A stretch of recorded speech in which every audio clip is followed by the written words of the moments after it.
Okay, good evening, friends. Welcome here to our Granite Bay Bible Study family, and I want to welcome those who are studying with us on Facebook, either on the Granite Bay site or the Doug Batchelor site.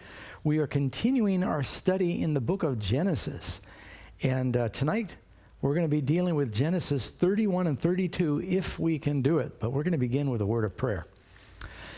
Father in heaven, we thank you for the promise that if we ask for understanding and wisdom, that you will grant it. Lord, we pray for that now. We know that these words are just rich with meaning, even though they were written thousands of years ago. They're full of meaning for our worlds today, for our lives today.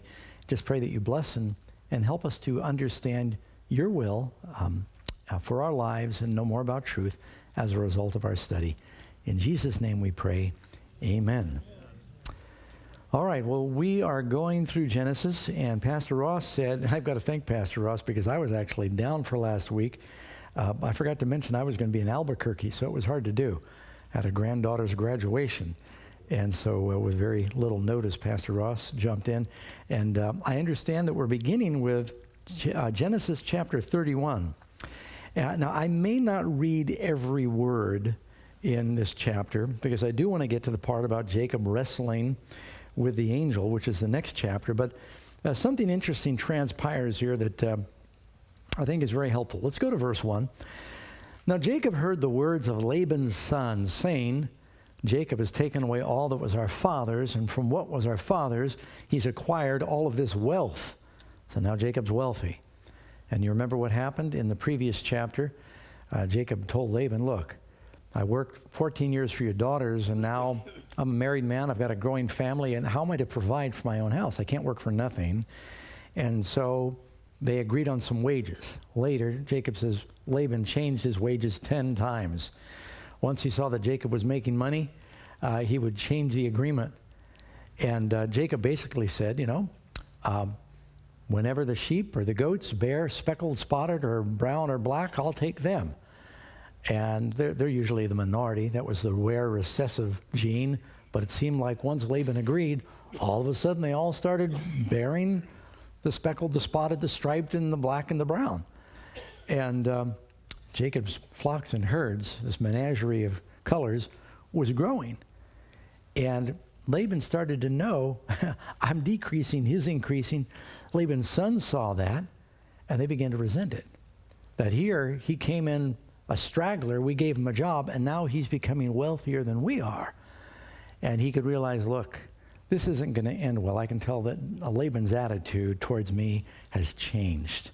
And it's probably, knowing Laban, as conniving as he was, I mean, this is a guy who had switched daughters on the wedding night. He was very conniving. Of course, Jacob was getting a little of his own medicine in what he had done to his brother and his father, right? That Jacob thought, as soon as I tell him we're going to pack up and head back home, he's going to do something to try to take me from all of our stuff. He thought, if I'm going to leave, I'm going to have to just spirit my family away quietly.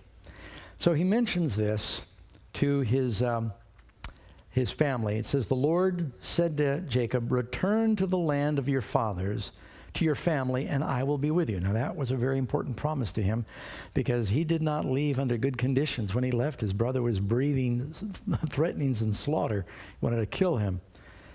So Jacob sent and called Rachel and Leah to the field. He takes them out where there's no one to listen. He has a private consult. And he said, look, your father's countenance is not favorable towards me, but the God of my father has been with me. And you know that with all my might I have served your father. Yet your fathers deceived me and changed my wages 10 times. But God did not allow him to hurt me. If he said the speckled will be your wages, then all the flocks bore speckled. And if he said the streaked will be your wages, then all the flocks bore streaked, or striped, we'd say. For God has taken away the livestock of your father and given them to me. And it happened at the time when the flocks conceived, and then he goes into this very interesting thing in the previous chapter, when the flocks, and I know Pastor Ross talked about that. We talked a little about it afterward. You remember Jacob peels the bark off these poles, and he puts them in the troughs where the animals come to drink and to eat. And the poles are striped. If you were here for this? And a lot of people say that just proves the Bible's not true. How in the world would looking at striped poles make them bear striped offspring. Well, I don't know exactly how that worked, but I will tell you something interesting that has come up. They have discovered that an animal's external appearance can be transformed by what they behold with their eyes in their DNA. An example of this would be the hare in the Arctic is white. The hare in the desert is brown. You can breed the two of them together. They are both hares. Something in their system that God designed meant that they can try to camouflage with their environment. And they don't understand it. They've tested this with moths and different creatures, and it seems like their DNA changes based on their environment. So I don't know if that's what's happening in the previous chapter, but he refers to that again here. And Rachel and Leah, I'm in verse 14, Genesis 31:14. Rachel and Leah answered and said to him, "Is there still any portion or inheritance for us in our father's house? Are we not considered strangers to him?" He had even begun to resent his daughters. "For he sold us, completely consumed our money." Now, some have wondered, a father was sometimes supposed to provide wedding gifts for his daughters, and probably whatever he pledged them, he had spent it, or he had used it. "He's completely consumed our money. For these riches which God has taken from our father are really ours and our children's now. Then whatever God has said to you, we will do it." They said, "Jacob, husband, we are with you."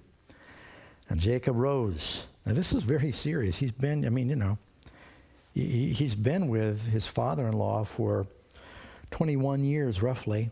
7 years for each daughter and 7 for his possessions. And without saying goodbye, how would your grandparents feel if you'd been living with them and one day they come home and you're gone? No farewell, no goodbye, no phone call. And they just pack up and they head out because they just couldn't trust Laban. Jacob rose, he set his sons and his wives on camels, and he carried away all his livestock. Now he has a considerable herd. A herd's not the word. He's got more than a circus of animals, which he had gained. His acquired livestock, which he had gained in Padan Aram, to go to his father Isaac in the land of Canaan.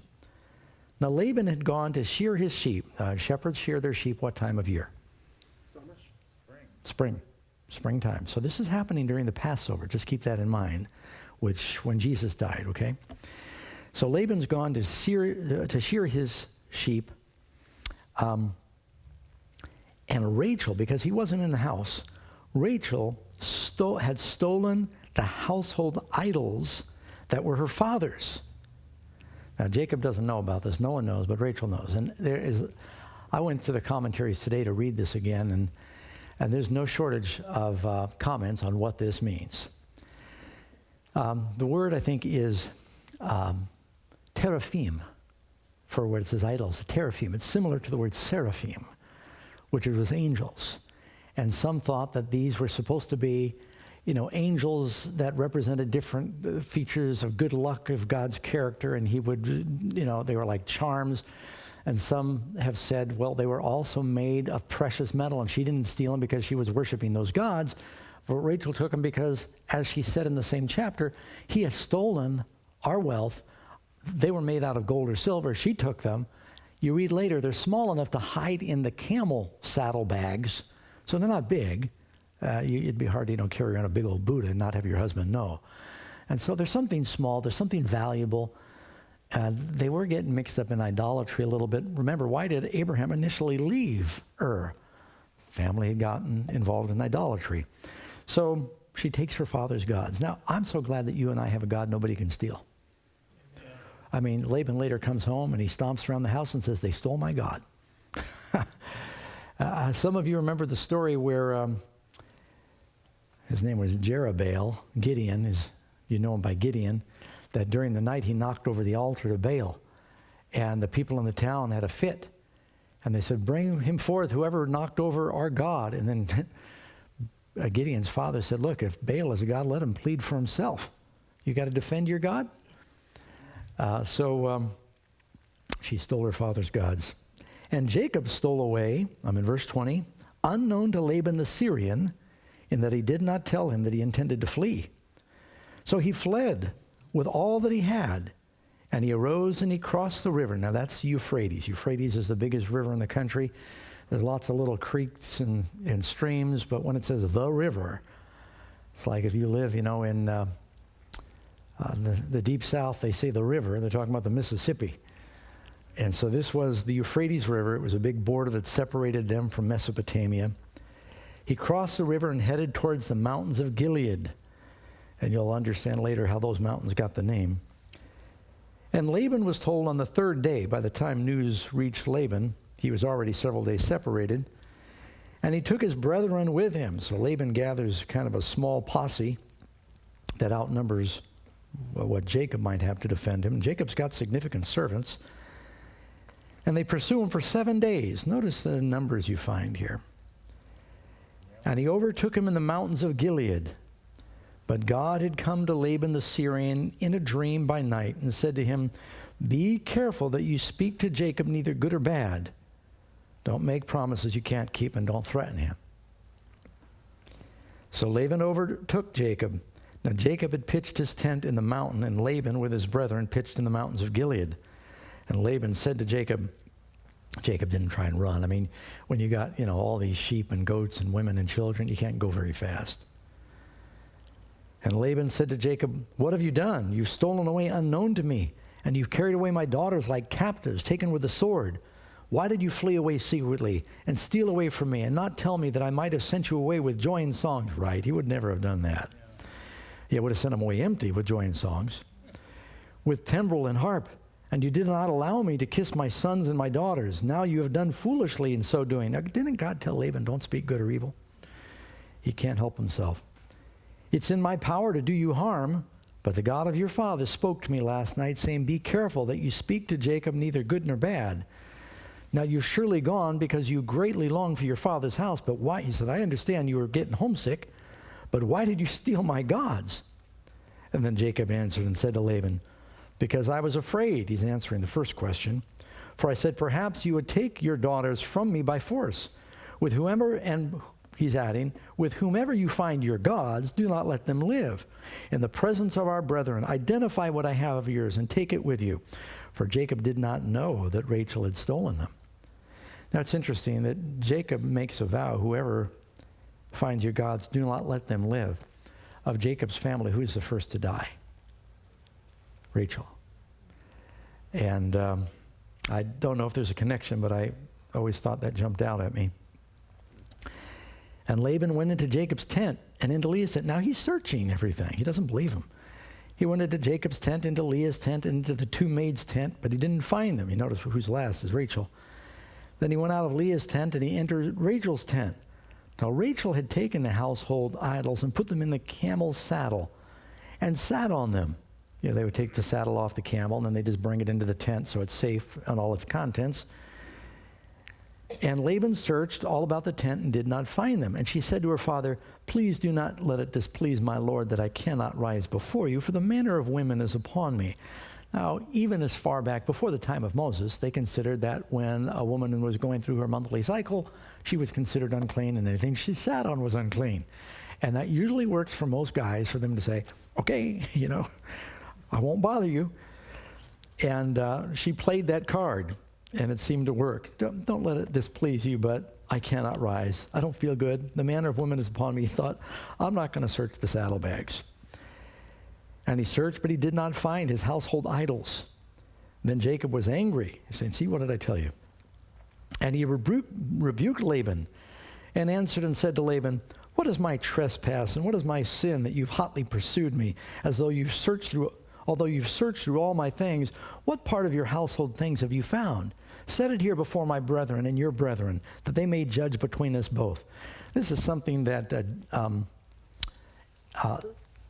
Samuel says almost the same thing. At the end of Samuel's tenure, when they said, "Get us a king," he said, "Witness now before me, and all the time I've been your judge, one person say, who have I bribed? Or who has bribed me? You show me, have I taken anyone's donkey?" They used to bribe with animals. And says, "Nobody's bribed me." And so Jacob is now saying, "Where's the beef?" so to speak. "Show me the evidence." And then he makes a very eloquent statement here. I'm in verse 38. These 20 years I have been with you. Your ewes and your female goats have not miscarried their young, and I have not eaten the rams of your flock. That which was torn by beasts, I did not bring it to you. I bore the loss of it. You required it from my hand, whether stolen by day or stolen by night. There I was in the day. The drought consumed me, and the frost by night, and my sleep departed from my eyes. Thus I have been in your house 20 years. I have served you 14 years for your 2 daughters, and 6 years for your flock. So it's actually 20 years. And you've changed my wages 10 times. Unless the God of my father, the God of Abraham, and the fear of Isaac had been with me, because they are now getting near Isaac's territory. And if some of the servants escaped and told Isaac's soldiers, they might pursue him. Unless that had been with me, surely now you would have sent me away empty-handed. God has seen my affliction and the labor of my hands and rebuked you last night. Ooh, that's a pretty good. You wonder, why did Jacob live a much shorter life than Abraham or Isaac? And part of it might be all that hard work he did that he describes there. The years of being consumed by the drought and by the frost and not sleeping at night, and that just hard labor had kind of taken its toll on him. And Laban answered and said to Jacob, these daughters are my daughters, and these children are my children, and this flock is my flock. Yeah, listen to him, my. All that you see is mine. But what can I do this day to my daughters or to their children whom they have borne? Now therefore come, let us make a covenant. I mean, they go from haranguing each other to wanting to make a covenant between you and I, and let it be a witness between you and me. So Jacob took and he sets up a stone as a pillar. Now, where did he do that before? On his way out of the land, he has that dream at Bethel, and he sets up a pillar. Now he's on his way back into the land, and this actually marks another one of the borders of Israel. And he sets up a pillar. Then Jacob says to his brethren, gather stones, and they took the stones, and they made a big heap. Sometimes then and they did this a few times, they made a big heap of stone on top of Absalom. They made a heap of stones on top of Achan. And here they're making another big heap of stones. And they ate there on the heap. They made this big mound of stones, and they did a covenant. Now, often their covenants were sealed with a feast. Did Jesus make a covenant, seal it with a feast, and do it during the spring? It was a Passover. And Jacob said to his brethren, in verse 47, Laban called it Jager Sadutha, but Jacob called it Gilead, which is later Gilead. And Laban said, this heap is a witness between you and me this day. Therefore, its name was called Gilead. Also Mizpah, because he said, may the Lord watch, and that means witness, between you and me when we are absent from one another. And Laban says, if you afflict my daughters, if you take other wives besides my daughters, although no man is with us, God is witness between you and me. And then Laban said to Jacob, here is the heap, here is the pillar, which I have placed between you and me. This heap is a witness, and this pillar is a witness, that I will not pass beyond this heap to you, and you will not pass beyond this heap or this pillar to me for harm. Now, if the Syrians, he calls them Laban the Syrian, and the Israelites could find that heap, that'd be really helpful. Because they said they're not going to pass from one to the other to war with each other. Boy, they've done a lot of warring they must have forgotten about. And let's see here. And he says, the God of Abraham, the God of Nahor, and the God of their father judge between us. And Jacob swore by the fear of his father Isaac. Then Jacob offered a sacrifice on the mountain and called his brethren to eat. And they ate bread, and they stayed all night in the mountain. And early in the morning, you notice after the feast, it happens early in the morning. It's when Jesus rose. Laban arose, he kissed his sons and his daughters, and he blessed them. Then Laban departed and returned to his place. So first you notice that Jacob is fleeing from man, and he's caught between what you call a rock and a hard place, because he's running from Laban on one side, and now he's about to be running from Esau on the other side. And so that's where we enter chapter 32. So Jacob went on his way, and the angels of God met him. He needed some encouragement. Did Jacob see angels on his way out of Israel? Remember the escalator of angels? And now he's on his way back into Israel. The angels come again. Didn't God tell him, go back home, I'm with you? Well, he's going to need this encouragement. And Jacob saw them. He said, this is God's camp. And he called the name of the place Mahanaim. And this is mentioned many times in the Bible. I think David actually camps there once or twice. Then Jacob sends messengers before him to Esau, his brother, in the land of Seir, in the country of Edom. Now, I almost wish I had a map for this Bible study. So Jacob's coming from the Euphrates. He's coming from the north, going through the desert, through Gilead. And he hasn't crossed the Jordan yet. And he gets down, he's heading towards the Jabbok. The Edomites, or Esau, he had sort of gone across the Jordan. He's living down where you've got,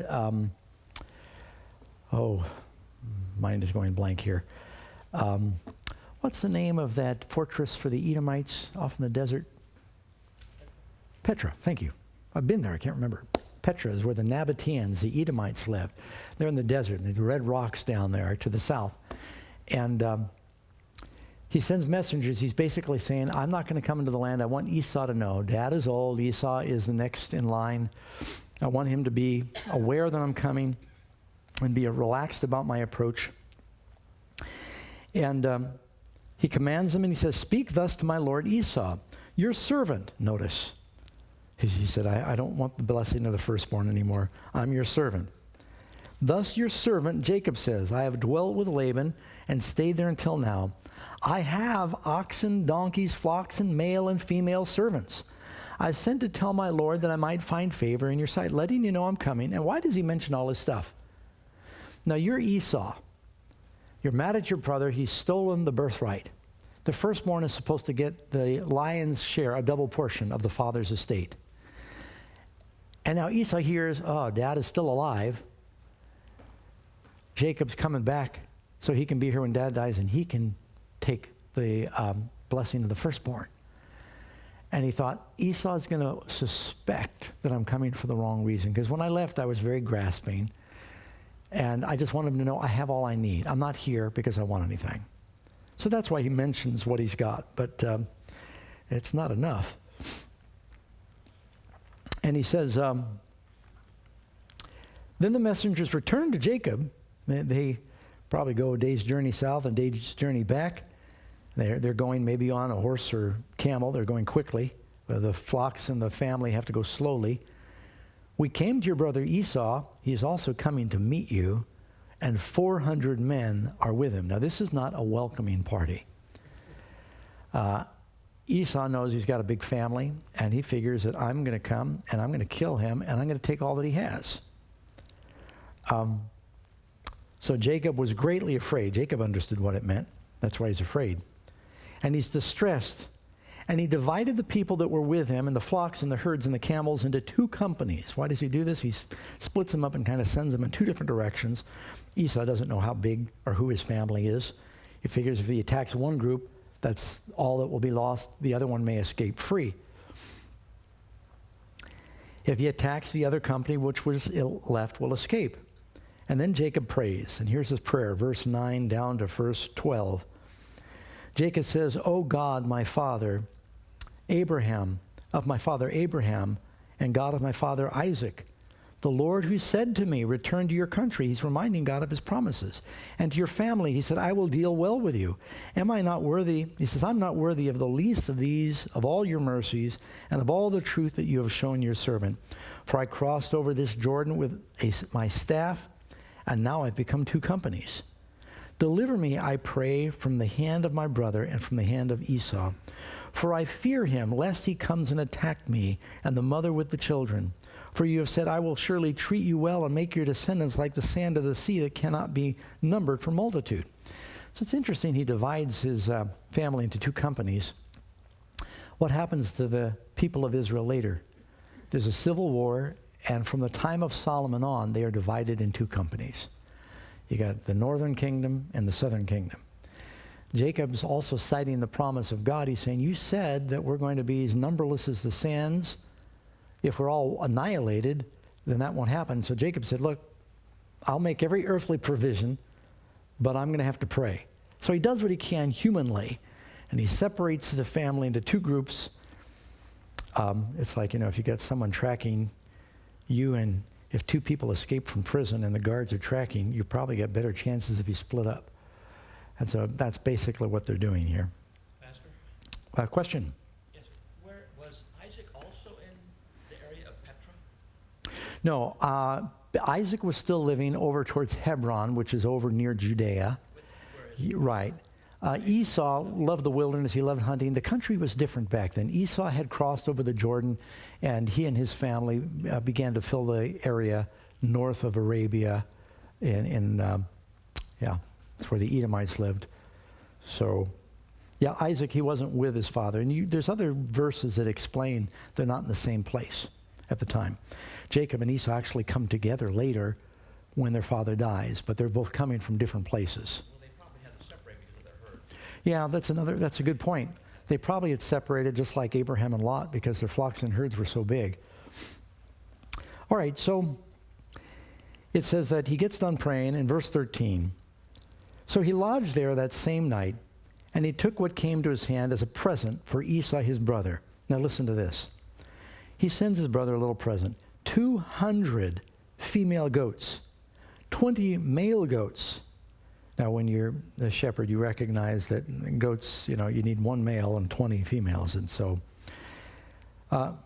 200 ewes and 20 rams, 30 milk camels with their colts, 40 cows and 10 bulls, 20 female donkeys and 10 foals. This is a lot of cattle. He could have a ranch in Texas. Now, I want you to think about something. What was the promise? What was the covenant Jacob made when he left Israel and he saw the angels? He said, Lord said, I'll be with you wherever you go. And he said, Lord, if you'll keep me and bring me safe back into my father's land, of all that you give me, I will give 1/10 to thee. Now, did Jacob go to church and did he give it when the plate went by? Put all that cattle in the plate? Who was the priest of the land? The priests were the sheiks. They were the patriarchs of the families. Esau now, Jacob, you realize Esau's 80, what did you figure out? He's over 80 years of age at this point, right? And so he's a patriarch. He's like the priest of his family. And Jacob now is giving 1/10 of everything he has. So if you want to know how much Jacob has, just multiply by 10 what he's sending to his brother. And that's probably a conservative estimate. And boy, I tell you, those Israelites just had a way with, you've heard of people having a green thumb? Those shepherds had a way of multiplying their flocks. He probably needed a Ram pickup truck to deal with it all, I'm sure, or a few. So he sends these gifts off ahead of him. He delivers them by droves, that means by little herds, to his servants. It says, pass over before me. Put some distance between the successive droves. And he commanded the first one, saying, when Esau my brother meets you and asks you, to whom do you belong, and where are you going, whose are these in front of you, meaning the cattle, they say, they are your servants Jacob's. It is a present sent to my lord Esau, and behold, he is behind us. And he commanded the second and the third, and there were fourth and fifth and sixth of these droves. So the gifts come in waves. And whenever Esau doesn't know there's another wave coming, he says Jacob's back there. But before Jacob ever arrives, then there's a wave. You get the goats, and then there's a wave of sheep. Then there's a wave of camels. Then there's a wave of cows. And I don't know what else I left out, donkeys. And so he's got all these animals that are coming, and it's softening his heart. And he's realizing, maybe Jacob isn't coming because he wants my father's stuff. Looks like he's got plenty of stuff. And I think it begins to relax his fears. Now notice Proverbs 18:16. A man's gift makes room for him and brings him before great men. Proverbs 21:14. A gift in secret pacifies anger. So he's sending these gifts off ahead to try to cool what could potentially be the anger of his brother. And so the droves are going to come on in waves. For he said, I will appease him. And now I'm in verse 20 of chapter 32. He said, behold, I will appease him with the present that goes before me. Afterward, I'll see his face. Perhaps he will accept me. So the present went on over before him, but he himself lodged that night in the camp. And he arose that night, and he took his 2 wives and his 2 female servants, meaning Zilpah and Bilhah, and his 11 sons, who's not born yet. Benjamin hasn't been born yet, because Rachel dies giving birth to Benjamin. And he crossed over the ford of the Jabbok. Now, the Jabbok River, it's one of the few rivers that runs into, it's pretty much a stream by our standards, that runs into the Jordan. And then from the Jordan down to the Dead Sea. It's the border of the Ammonites, just to give you an idea. It's on the eastern side of the Jordan River. And so he's still heading down towards the south. And he rose that night, and he took his family and his sons, and they crossed over the ford of the Jabbok. He took them, and he sent them over the brook. And he sent over what he had, and then Jacob was left alone. Now, this is a very brief passage here, but it's filled with significance for the history of Israel. So Jacob now, he's done all he can do humanly. He's prayed. He's separated his family into 2 groups. He sends gifts on ahead to try to pacify the anger and the concerns of Esau. And after he's done everything he can do humanly, he realizes now this is the turning point of his life. He left a deceiver. He left in shame. He's been living as a stranger for years in another land. He's got the whole family, his whole life has changed. And now he's trying to come back home. He wants to see his father. He wants to fulfill the promise that God had made to Abraham. And it just says, Jacob was left alone, and a man wrestled with him until the breaking of day. Boy, that one verse. It's like he was left alone and decided to get into a wrestling match. It's so brief. Now, when you read the book, Patriarchs and Prophets, there's a little more detail here. And some of this is drawn from other Jewish history. So he starts out praying. He's by himself. He wants to spend time alone praying. Did Jesus spend time alone praying with a great wrestling with God before the cross? Yes, he did. And Jacob now is wrestling before he crosses the Jordan. And it's the same time of year. With earnest cries and tears, he made his prayer before God. This is in the book Patriarchs and Prophets, page 196. Suddenly, a strong hand is laid upon him. He thought that an enemy was seeking his life. He's in this country that it's, got rough ravines and haunts and a good place for a bandit. And he's already on edge because he's wondering if his brother's going to show up with his army. And when this strong hand reaches down on your shoulder when you're praying, you might jump. You're spooked. And it says, not a word is spoken, but Jacob put forth all of his strength. Now, he must have been a strong character because he's been a shepherd for years. He lives to 137. Now he's like 80-something, I think we discovered. He's almost 100 now. That's right, he's like 80 when he got married. And but keep in mind, Jacob had almost superhuman strength. Do you remember when he first met Rachel? That was under the context of his moving the stone lid on a well that usually took several shepherds to move. He does it by himself. The Bible actually makes a note of that he's a very strong man. So he puts forth all his strength, and he does not relax his efforts for a moment. While he was thus battling for his life, the sense of his guilt pressed upon his soul. Now, this is a wrestling match. I used to wrestle in military school, and used to love to wrestle. I was the youngest of our 3 brothers, one real brother and a stepbrother, and I got beat up a lot, and so I like to wrestle. I did pretty good. I was a pretty good wrestler. And boy, few things will take it out of you. Now, if you're boxing, I used to box a little too. My mother dated a Golden Gloves boxer for years, and when my brother and I would have a fight, he just handed us the gloves. Any of you have parents like that? They said, here's the gloves, work it out. and it usually wore us out eventually.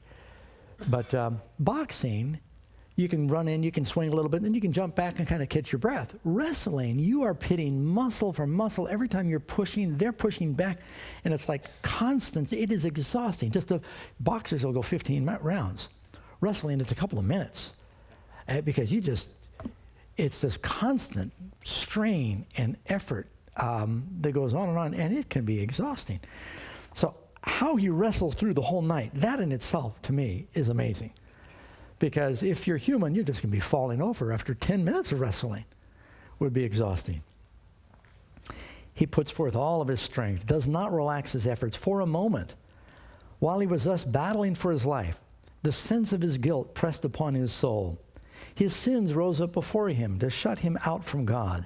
But in his terrible extremity, he remembered God's promises, and his whole heart went out in entreaty for his mercy. So he's got time to think, this is going on so long, this is happening to me because of my sin. The struggle continued till near the break of day. When the stranger placed his finger on Jacob's thigh, he was crippled instantly. I don't know if he broke his tendon, and you've heard of people pulling their hamstring or something happened. And he's in tremendous pain. Now he knows he's in conflict with a heavenly messenger. And this is why his almost superhuman effort had not gained the victory. It was Christ, the angel of the covenant. Now you notice it says here in the Bible, it says while he's there, it says a man wrestled with him. You look in Joshua 5:13. And it came to pass when Joshua was by Jericho that he lifted up his eyes and looked, behold, a man stood opposite him with a sword drawn in his hand. And Joshua went to him and said, Joshua was fearless, are you for us or for our adversaries? He said, no, but as commander of the army of the Lord I have come. Joshua fell on his face to the earth and worshipped and said, what does my Lord say to his servant? He said, take your shoes off your feet, for this is holy ground. Who was Joshua talking to? Jesus. This is what you call a Christophany. It's when Jesus appears prior to his incarnation, as he did maybe to Abraham and Moses and a few other patriarchs. So it first calls him a man in the story of Joshua, and it calls him a man in the story of Jacob. But later, Jacob says, I have seen God, and I'm preserved. So I'm still quoting from patriarchs and prophets. It was Christ, the angel of the covenant, who had revealed himself to Jacob. The patriarch was now disabled and suffering the keenest pain, but he would not loosen his hold. All penitent and broken, he clung to the angel. He wept and he made supplication, pleading for a blessing. By the way, if you read in Hosea 12, and you might make a note of this, verse 3 and 4, one of the few places later in the Bible that refers to this experience, he took his brother by the heel in the womb. Who is it that took his brother by the heel? Jacob. And then his strength, he struggled with God. So Jacob comes into the world wrestling, doesn't he? He's wrestling with his brother there in the womb. Yes, he struggled with the angel. I'm still in Hosea. He struggled with the angel and he prevailed. He wept and he sought favor from him. He found him in Bethel and there he spoke to us. So both when he both when he went out of Israel, when he came back in, Bethel, and when he wrestled with the angel. He must have the assurance that his sin was pardoned. Physical pain was not sufficient to divert his mind from this object. When Jesus was in the Garden of Gethsemane, was he aware he was about to experience terrible physical pain? But when he says, Lord, if it's possible for this cup to pass from me, that'd be great. But if not, your will be done. Now, do we all need to kind of experience the same wrestling? It's a wrestling with self. And you need to be willing to deny the flesh. Jacob he's ignoring the pain of the flesh that he might have the blessing of the Spirit.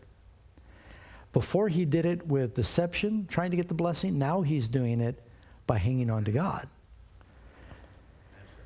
Yes? What are your thoughts about why Jesus decided to appear in this fashion to Jacob and then plus wrestle all night? And what was So why did Jesus, let me repeat your question, why did Jesus choose to appear to Jacob like this and wrestle all night? First, Jacob is praying to God. Christ comes to him personally and places a hand on him to comfort him, but he thinks he's an enemy. That's a lesson. What happened there is a lesson for us, and Jesus allowed it to be that. Sometimes we don't realize God is with us. God had said, Jacob, I'm going to be with you. And here, Jacob is still afraid, and he's wrestling against God, who's his friend. There's probably several other places in the Bible where some of God's servants have not realized God was with them. I saw one more hand. Quick question. Yes. Without God, I can't. Without me, God wouldn't. In life, three things in life that destroy personages are death, crime, and forgiveness. This leads you to, guys, according to the Proverbs 16:7. When a man was pleased the Lord, he makes even his enemies to be at peace with him. Let me repeat that for our friends. That's the good verse. So it says in the Bible that if a man pleases the Lord, if his ways please the Lord, even his enemies will be at peace with him. And that's a good point, especially with what's coming. And so let me just cover finish this passage I'm reading here from Patriarchs and Prophets. He says, the angel tried to release himself. He urged, let me go, for the day breaks. I mean, what's going to happen? Is he going to turn into a pumpkin or something? Let me go. The sun is rising. I'm going to melt. Is that what Jesus is saying to Jacob? Or is Jesus saying, you need to let me go. The day is breaking. You need to go be with your family before Esau arrives. He said, look, the day's coming. You know you've got business to attend to. I'm going to watch over you. Jesus is not saying to Jacob, you've got to get me. No, I can't stand the light or something. I can't be seen in the day. And by the way, can you hang on to God and him not be able to get out of your grip? No. But you notice that Jesus is allowing Jacob to hang on to him. Yeah. Well, that's it. That's the whole thing. He's not fighting that hard to get away. He said, let me go, for the day breaks. But Jacob answered. Now, do you remember when Jesus is walking down the road to Emmaus with the two disciples? They don't know it's Jesus. And there comes to a fork in the road, and the sun's going down. And they said, come stay with us. He said, no, I'm going to keep going down the road. And they urged him. And he comes in and he stays with them. And so here it's like he's saying, look, you need to ask me. For the day breaks. But Jacob answered, I will not let thee go except thou bless me. Now, had this been a boastful, presumptuous confidence, Jacob would have been instantly destroyed. He's not bragging, God, you can't get away from me. But he's really pleading for mercy. I don't want to let go of you and your promise unless you give me some assurance. When God sent the prophet Isaiah to Hezekiah, who had been weeping and praying, and said, I'm going to give you 3 more years of life. And he says, I'm going to give you a sign as assurance. Sometimes God gives signs as assurance. He confesses his unworthiness, yet he trusts the faithfulness of the covenant-keeping God. So let me get back to our story here. We're almost done. See how we're doing with time. It says, he wrestled to the breaking of day. Now when he saw that he did not prevail against him, he touched the socket of his hip. I'm back in the Bible, and I'm in verse 25. And his hip was out of joint. And he wrestled with him. And he said, let me go, for the day breaks. But he said, I will not let you go unless you bless me. So he says to him, what is your name? Now, did Jesus know what his name was? Why does God ask questions like that? He asked the disciples, what were you talking about on the road? Did he know what they were talking about on the road? He says to Adam, where are you? Did he know where Adam was? Yeah. He says, what have you done? God knows what they had done. God gives us an opportunity he wants us to answer. What is your name? Now, why did he ask him his name? Because his name meant what? What does Jacob mean? Deceiver. Trickster, con artist, deceiver. That's what Jacob meant. He had left the land a deceiver. He had tricked his father and his brother. He said, your name shall no longer be called Jacob, but Israel, for you have struggled with God and with men and have prevailed.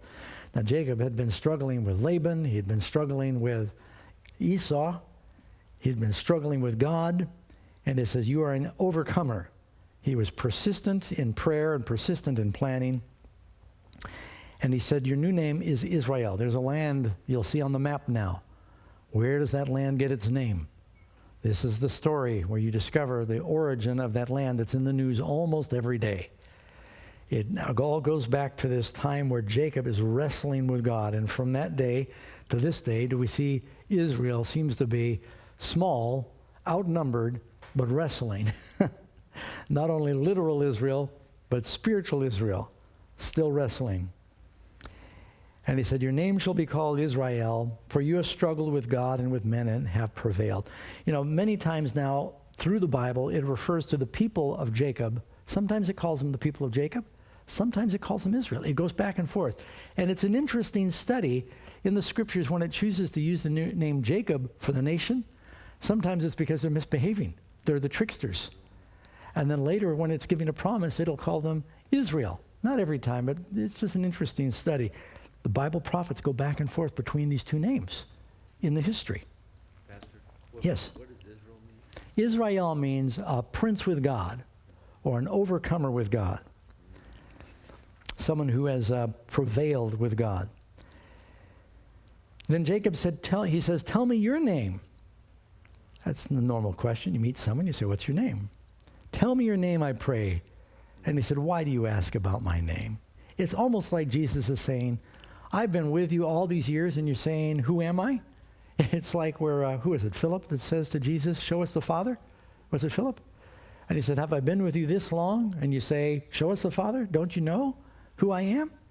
If you've seen me, you've seen the Father. It's almost like Jesus is saying, Jacob, what do you mean asking my name? I'm the same God that talked to Moses. I guess Moses wasn't born yet. I'm the same God that talked to Abraham and to Isaac, that spoke to Noah and the rest. Said, what is your name? By the way, the parents of Samson, do you remember when the angel appeared to them? They also said, what is your name? And he said, why do you ask after my name? It is wonderful. Now, what do we learn about some of the names of the Lord? His name will be called Wonderful, Counselor, the Mighty God, the Everlasting Father, the Prince of Peace. And it says he blessed him there. So what was it that Jacob was clinging to? He said, I won't let you go until you bless me. So Jacob called the name of the place Peniel, for I have seen God face to face. The Bible says no man has seen God. And yet Jesus, here it says that he's seen God. Later it says no man has seen the Father. If you and I were to see the unveiled glory of the Father, we'd just be vaporized. We couldn't handle it. So Jacob did see, many did see Christ in his veiled glory. He says, I've seen God face to face and my life is preserved. By the way, Moses, Abraham, and others saw him. Just as he crossed over Penuel, that's where the name comes from, the sun rose on him, and he limped on his hip. Therefore, to this day, the children of Israel do not eat the muscle that shrank. That's why we think it may have been a torn hamstring, which is on the hip socket, because he touched the socket of Jacob's hip and the muscle that shrank. We don't know if he, was ever able to walk again without a cane or how bad it was, but Paul said, I'll rejoice in my infirmities if I might have Christ, right? Likewise, the Spirit also helps in our weakness, for we do not know how we ought to pray, but the Spirit himself makes intercession for us with groanings that cannot be uttered. One more scripture I want to give you before I quit. The experience of Jacob, we read in prophecy, Jeremiah 30, verse 7, is going to be repeated by people in the end of time. Alas, for that day is great, so that none is like it. It is the time of Jacob's trouble, but he will be saved out of it. Just as Jacob is wrestling with the angel, praying that his sins are forgiven, praying to be delivered from impending judgment, about to enter the promised land. Later, when God's people are about to enter the promised land, are we going to go through a time of trouble? Where we're going to be wrestling. We're going to have to know how to wrestle with God and hang on and claim the promises of God and until we are renamed. Does the Lord say he's given us a new name? And Jesus will write a new name on a stone for each of us. So there's a lot of beautiful lessons in here for us that talk about the gospel. With that, I think we're going to sign off for those that are watching on Facebook or social media. God bless you. Hope you study with us again this coming Sabbath as well as next week.